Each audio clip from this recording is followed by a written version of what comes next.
சாலோமோனின் உன்னத பாட்டு 7ஆம் அதிகாரம். ராஜகுமாரத்தியே, பாதரட்சைகளிட்ட உன் பாதங்கள் மிகவும் அழகாயிருக்கிறது. உன் இடுப்பின் வடிவு விசித்திர தொழிற்காரரின் வேலையாகிய பூஷணம் போல் இருக்கிறது.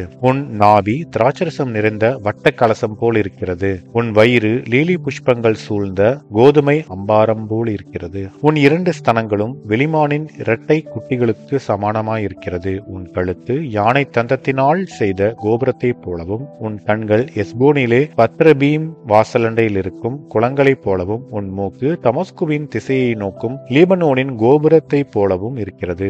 உன் சிரசு கர்மேல் மலையைப் போல் இருக்கிறது. உன் தலைமயிர் ரத்தாம்பரமயமாயிருக்கிறது. ராஜா நடைக்காவணங்களில் மயங்கி நிற்கிறார். மனமகிழ்ச்சியை உண்டாக்கும் என் பிரியமே, நீ எவ்வளவு ரூபவதி, நீ எவ்வளவு இன்பமுள்ளவள். உன் உயரம் பனைமரத் தொழுங்கு போலவும், உன் ஸ்தனங்கள் திராட்சை குலைகள் போலவும் இருக்கிறது. நான் பனை மரத்தில் ஏறி அதன் மடல்களை பிடிப்பேன் என்றேன். இப்பொழுதும் உன் ஸ்தனங்கள் திராட்சை குலைகள் போலவும், உன் மூக்கின் வாசனை கிச்சிலி பழங்கள் போலவும் இருக்கிறது. உன் தொண்டை என் நேசர் குடிக்கையில் மெதுவாய் இறங்குகிறதும், உறங்குகிறவர்களின் உதடுகளை பேச பண்ணுகிறதுமான நல்ல திராட்சரசத்தை போல் இருக்கிறது.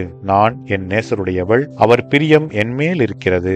வாரும் என் நேசரே, வயல்வெளியில் போய் கிராமங்களில் தங்குவோம். அதிகாலையிலே திராட்சை தோட்டங்களுக்கு போவோம். திராட்சை கொடி துளிர்த்து அதன் பூ மலர்ந்ததோ என்றும், மாதுளஞ்செடிகள் பூ பூத்ததோ என்றும் பார்ப்போம். அங்கே என் நேசத்தின் உச்சிதங்களை உமக்கு தருவேன். தூத்தாயின் பழம் வாசனை வீசும். நமது வாசல்கள் அண்டையிலே புதியவைகளும் பழையவைகளுமான சகலவித அருமையான கனிகளும் உண்டு.